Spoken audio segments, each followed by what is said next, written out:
حضرت علی المرتضیٰ شیر خدا امیر المومنین رضی اللہ تعالیٰ عنہ کے پاس ایک شخص آیا اور فرمایا کہ حضرت مجھے کوئی عمل بتائیں، میں اپنے آزاد ہونے کے لیے قسطیں دے رہا ہوں اور ان قسطوں کی وجہ سے میں تو عاجز آ چکا ہوں، بہت پریشان ہوں،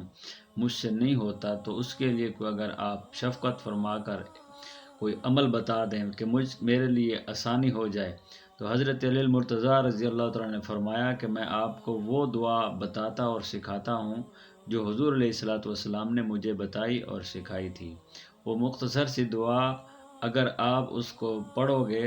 تو اس کی وجہ سے اللہ پاک کے فضل سے کرم کے ساتھ انشاءاللہ اگر آپ کے اوپر پہاڑ کے برابر بھی قرض ہوگا تو وہ ادا ہو جائے گا۔ مختصر سی دعا ہر نماز کے بعد کم از کم 5 سے 7 مرتبہ یہ پڑھیں اور اللہ یقین کے ساتھ پڑھیں، یقین کامل کے ساتھ پڑھیں تو انشاءاللہ ضرور اس سے آپ لوگوں کو بہت زیادہ فائدہ ہوگا۔ مختصر سی دعا یہ ہے: اللہم اکفنی بحلالک عن حرامک واغننی بفضلک عمن سواک۔